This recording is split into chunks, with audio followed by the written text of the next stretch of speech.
There you go, Sylvester. Ah, hello. Very nice. Right, and then... Yeah, and Malmo. Great. Yeah, of course, I think they got every part. Good. Okay, so... Well, let's fire away. Are we ready? Yes, I used to blow fire. Yeah, that's true. Yes, so we can fire away. We're going to talk about that. I was once a fire blower. I used to explode bombs in my chest. Satellite to my head. Mentally combust cotton wool. Buy nails up my nose. Stick ferrets down my trousers to try and break the world record. That was the beginning of my career. It's been downhill ever since. Well, yeah, well, talking about your career, I would say if we go back 35 years to the 1986, you and Timothy Dalton appeared on stage together. Yes, it was an Antony and Cleopatra. I was Antony and he was Cleopatra. No, that's wrong. Such a long time ago, I can't quite remember. Yes, it was Vanessa Redgrave was playing Cleopatra, and Timmy was playing Antony, and I was playing Sextus Pompey, who was a really tough, you know, kind of Glaswegian, and we were also doing The Taming of the Shrew. And at the time, we were in the West End, and 2 letters arrived at the stage door, one for Timmy and one for me. And the one for Timmy said, "Dear Timothy, we would like you to play James Bond." And the one for me said, "Dear Sylvester, we'd like you to play Doctor Who." Woo! Oh, you've heard of it! That's splendid. Anyway, I think they got it wrong. Because you see, James Bond is a Scotsman. In the book, he's a Scot. The first James Bond was Sean Connery. Now, he was a Scot as well. Now, I think as I should have been James Bond, and Timmy should have been Doctor Who. Eventually, Timmy did become a Time Lord, didn't he? You know all about Doctor Who. He became a Time Lord. So he nearly did become, you know, a Who. Yeah. Yeah, well, while we're talking about Doctor Who, I know there have been several actors that have portrayed Doctor Who. And Really? Yeah, they have. And I mean, fans intend to do rankings of all these actors. Are those rankings affecting you? No. No, I don't pay any attention, really. I mean, the thing is, it's very funny. When you first get the role, people hate you. Well, you know, the very, very fans, you know, the very strong fans, they don't want anyone new. They want the one they love, that one. We don't want him. We don't want him. We want the other one. We want that big one, the big blonde fella with the big multicolored coat. But they got me. And then after a while, they started to like me. And then when someone else came along and said, "We don't want him. We want the other fella." That's what Doctor Who fans are like. But I remember when I first got the role, I met this Doctor Who fan. He had a big plastic bag. It was full of books and cards and the VHS covers, all that kind of stuff.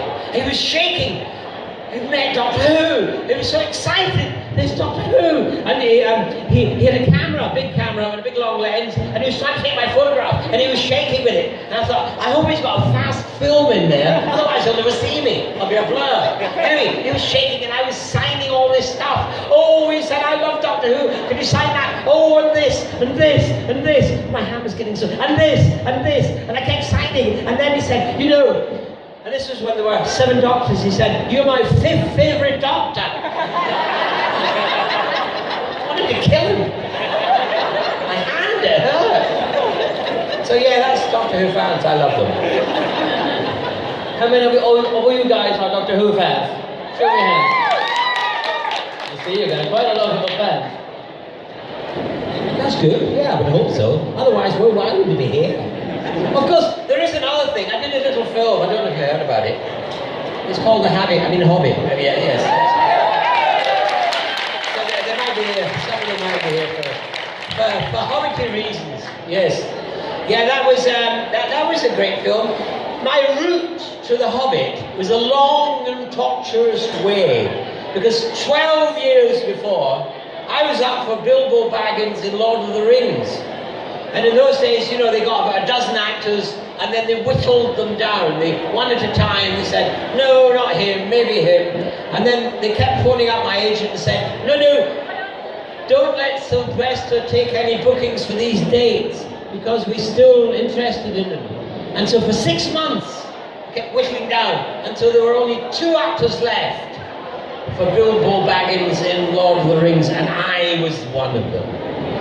But sadly, Ian Holm was the other. And sadly, he wasn't working that week. Otherwise, I would have been Bilbo Baggins. Anyway, that was my first step towards Radagast the Brown. Because then what happened was, years later, I ended up working with someone you might have heard of. There's a big tall fella called Ian McKellen. Yeah. Gandalf. Well, by then he was Gandalf, but when I worked with him, we worked for the Royal Shakespeare Company. He was playing King Lear, and I was playing the fool to his Lear. And we toured the world, we went right around the world, a year and a half touring the world, and then at the end of it, we filmed it. But on our tour, we went to New Zealand, and there came the mighty Peter Jackson. He came with his family to see King Lear. So he saw. There was the second step. He knew me from way back. He saw me in King Lear. He saw me working with Ian McKellen, and so that I knew I was on the way to being cast. He invited me to his country home for the weekend. There was Ian, myself, and one of the other actresses. We were all invited to the country home, and it was like being on an audition for a whole weekend. And I thought, I'm going to blow it. I'm going to say something. You know, I can't be charming for longer than half an hour. I've got to be charming for a whole weekend. It's impossible. But I did it. I got away with it. Then the next step was they asked me to do a screen test for Guillermo del Toro. Guillermo was going to be directing The Hobbit, and Peter was going to be producing it. But then, because of money reasons, The Hobbit overran. It didn't start for another year, and by then Guillermo had to go on and do other projects. So Peter Jackson took it over. So that's how I got the job as Bilbo Baggins. And they said to me, when I saw them, they said, we want you to play the Radagast, but don't worry, it's a bigger part than Bilbo Baggins. I'm not sure if they kept their word, but anyway, that's how the journey towards Radagast the Brown. Yeah, and while we're talking about Radagast, I can't do the R's, but I heard that every actor from Lord of the Rings got to keep a prop. Yeah. What did you got to keep? My staff. I've got the original one. The one I handed over to Gandalf, that then he took into Lord of the Rings. Time travel, isn't it? Anyway, yeah, I got that. Yes, it was very funny because at the end of all the shoot, it took 3 years to make the 3, Hobbit films, and I wasn't there all the time. I was back and forward. I flew around the world about 7 times, around the world. So each time I flew around the world, I lost a day. So when I finished that film, I was a week younger than I was when I started it. Anyway, at the end, Peter, who never mentioned another TV program that you all cheered earlier, he never mentioned that program. We worked for 3 years, and then he made a little speech, and he gave me a present. The staff, he gave me a bottle of wine from Bilbo's cellar, and he gave me the chair with my name on it, Radagast on it from the filming, and various other things. And then he said, "It's been really great working with you, Sylvester." And he said, and it was so wonderful, Lisa, because I got to, this is Peter Jackson, I got to work with Doctor Who! 3 years! He never mentioned it. But anyway, it was quite amazing, really. It was really touching. But also it's very wise, because if he had said that he was a big Doctor Who fan, then I could be superior to him. Oh, you're a Doctor Who fan. You'll not tell me what to do. I want a close-up. I want more close-ups than Gandalf. But he never mentioned Doctor Who until the end, so I never got that power.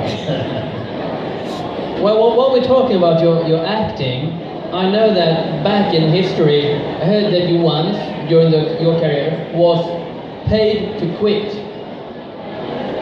Can you please tell me about that? No. I don't know what you're talking about. Quit what? Quit acting. I heard that the landlord paid them to leave when you played as... Oh, I know what you mean. Oh yes, no, it was, yes. We were working in this wild theatrical group.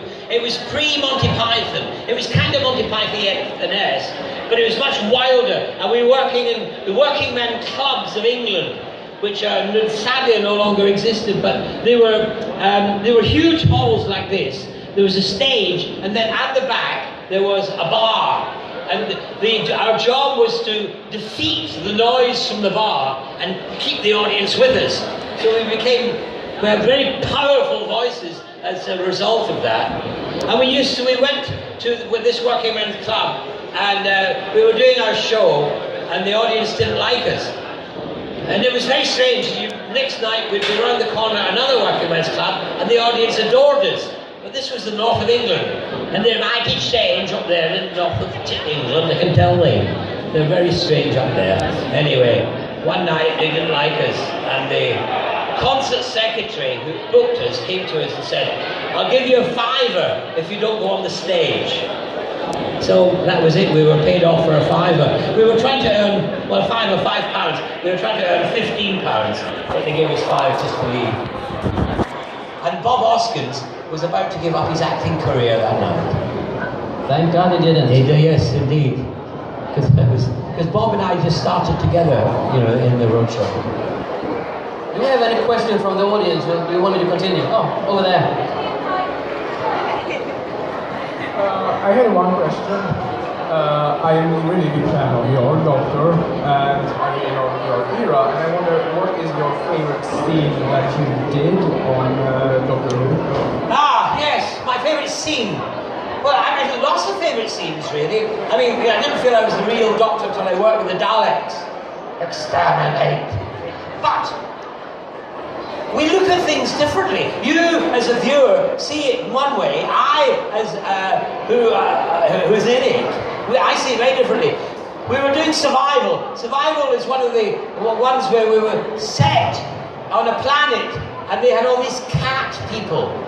There was cat people, so all the actresses they had dressed up in cat fur, fun fur, nylon, and all cat-like. And we were filming in this huge sandpit, which I called the Desert of Dorset. It was over 100 degrees Fahrenheit. It was like making a spaghetti western. There was no shade from the heat. It was unbearably hot. And one of the girls who was wearing all this fun fur and makeup as a cat and everything, she freaked out. She couldn't bear it, so she ripped off her costume and was last seen escaping over a sand dune. The only problem was she forgot. She was only wearing a thong. For some reason, that's the one that sticks in my mind. Any more questions? Come up quickly. Come forward. That's it. Yeah. Oh, you stay down there. That's good. I was just wondering, which is your favorite Doctor aside from yourself? Sly, horrible question. You may not have noticed, but I am not the tallest Doctor in the book. In fact, I was shocked when I saw the Five-ish Doctors reboot. I didn't realise how small I was, standing next to Colin Baker and Peter Davison and Paul McGann, although Paul is just about a little bit taller than I am. You know, when I had photographs taken with Paul McGann when he took over in the film, the so-called Paul McGann film, it was actually the Sylvester McCoy Paul McGann film. Anyway, when he took over, they had photographs taken together and they stuck him on a box, so he looked taller than me. They cheated. So the thing is that my favourite Doctor, I can't say who my favourite living Doctor is, because he might come up, the others will come up and go, my head, you didn't talk about me, you didn't say me. So I'm not going to say I'm a coward. But my favourite Doctor actually is Patrick Troughton, the second one, because he was the very first one I ever saw, way back in 1960. So yeah, he's my favourite Doctor, really. Yeah. Who's yours? Apart from me. No other one, just me. Thank you. Next question. Don't keep running up and down. Stay down there. The Doctor said. Hello, how big was the set in the TARDIS? How big was the set? It was huge! It was bigger than you can imagine. The TARDIS was just a box. And it used to be, we used to go into this TARDIS, and inside it had black curtains so it wouldn't reflect anything. And in there was a man with a big car battery, big one, and 2 bits of wire. And he was crouched down like this, going zzz, zzz, and that made the light go woo on top of it. Man in a big, and then there was sometimes it was the BBC never believed Doctor Who would last, and I was there for the 25th anniversary, and they still didn't believe it would last because the TARDIS was falling apart. So they used to have men in there holding it up in case it fallen down on our heads. It was packed. You'd be packed in like this. Action, and they come out. Hello, Ace. Oh, here we are, Mr. Clement. I mean, it was quite mad, really. It used to be insane. Stay down. Stay down.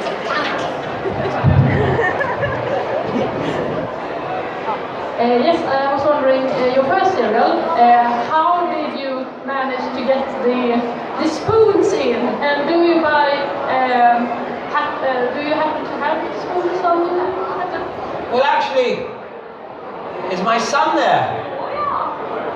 If my son's there, he could go to my case, which is just over that wall, and actually, the spoons are in the case. Sylvester, if you want. Oh, you've got some there.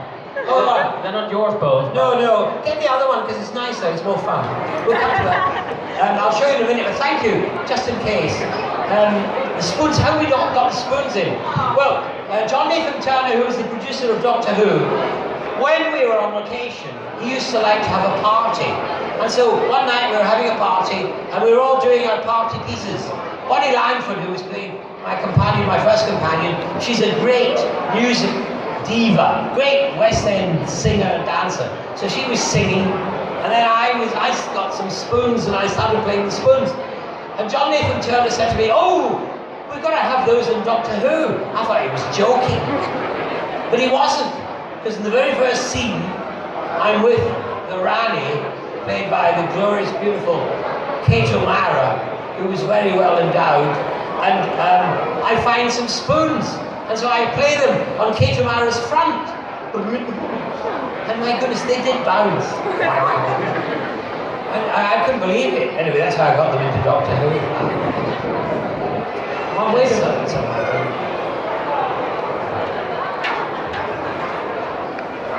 Yes, my question is, why did you want to become an actor?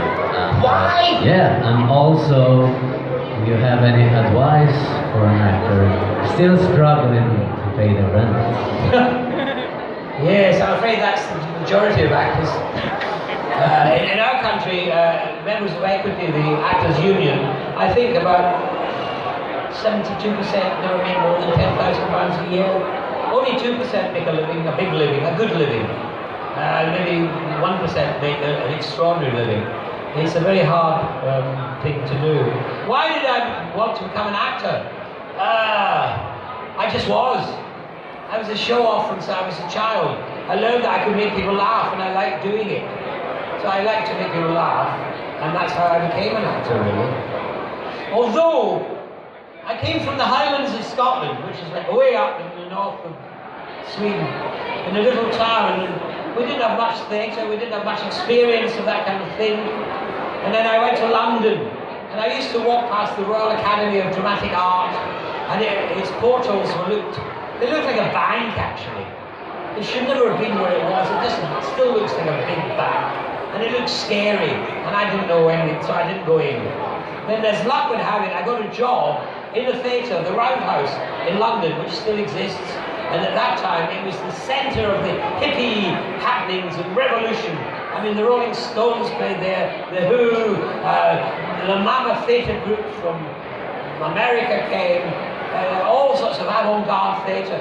And I got a job in the box office. As luck would have it, there was an actor, well-known actor, Brian Murphy, who used to collect my tickets because his wife was administrator there. So when he wasn't working in the theatre, he would just hang around and collect tickets. So he thought I was an actor. And then one day a director came in, and the director called Ken Campbell came in and said, "Here, Brian, I've got this mad show. Someone's let me go. I need someone, young actor." And Brian said, "Ask the guy in the box office. He's out of his head." So he came up to me and said, "Do you want to become an actor? Join my group." And I said, "Yes." That's how I became an actor. By chance. I was lucky. It asked me to come in. I never knocked on the door and said, "Let me in, let me in." So, luck. If you want to become an actor, you have to have luck. You've got to know somebody. That's it, really. Good luck. Now, spoons. The problem with spoons is, yes. Can I give you the microphone?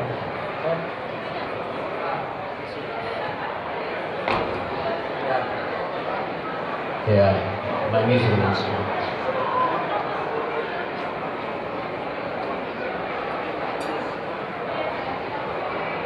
This was made for me by the Royal Shakespeare Company. Because not only did I get spoons in Doctor Who, I got spoons in King Lear. I also got spoons in the Mikado. Spoons everywhere.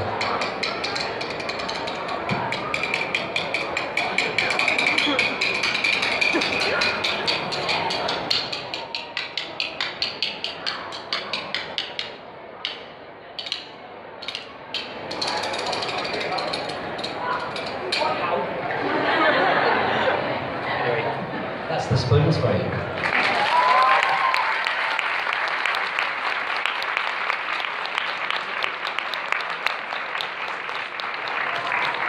Thank you for that, Sylvester. Unfortunately, we're running out of time. I mean, 20 minutes goes by quite fast. But We should say quite fast. It does go very fast, that way. yeah, but I'm getting quite starstruck here. Now you're starstruck. Terrible joke.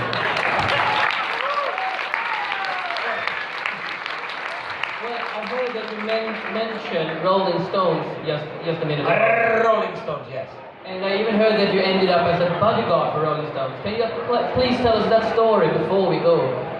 Yes, well, what happened was that when I was at the Roundhouse, which I just mentioned, I left to become an actor. And then I was with this group, with Bob Hoskins, Dave Hill, Jane Wood, Ken Campbell, all of us together, and we heard the Stones were coming to play their last concert of a tour of Britain before going to America to do their very first concert. This was October 1969.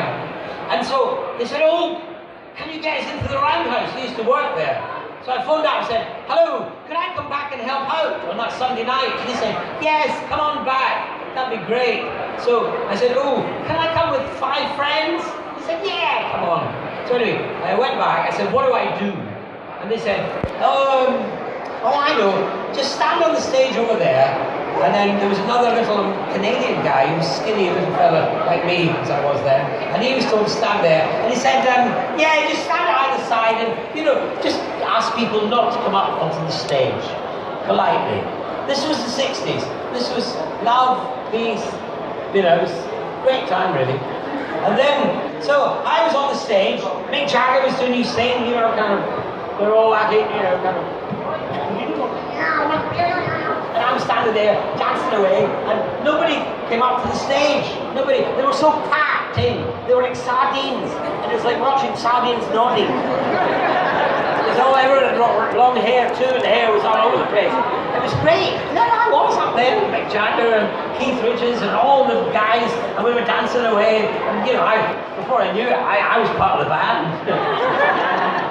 But they didn't realise that, but I was the only one. Anyway, it was so that was it. I was a bouncer for the Rolling Stones. Cut to their very next gig. They flew off to America. They were going to conquer America for the very first time. The Beatles had done it. Would the Stones be able to do it? They arrive at Altamar, and it's infamous because there, the bouncers, they killed somebody. And in a way, that was the end of the great 60s dream. That was the beginning of, it changed the atmosphere.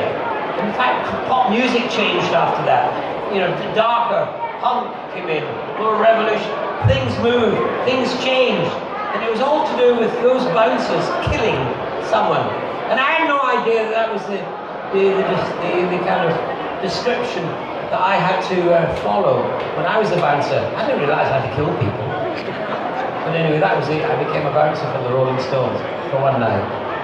Years later, Bob Hoskins, who I met earlier, we were celebrating 25 years in showbiz, and we all had a big party, and we went back to his house, and Keith Richards was there, and I ended up in the back in Bob Hoskins' kitchen, you know, talking nostalgically about that concert that he and I did together. He was only, you know, young and upcoming. I was Leeds, good player, extraordinaire. Well, thank you so much for having us, Sylvester. Oh, great, in fact, I had to. You know, well, And entertaining us. Nice of you to come and have tea with me. Thank you very much. So I'm finished. I'm going. A big warm applause for Sylvester.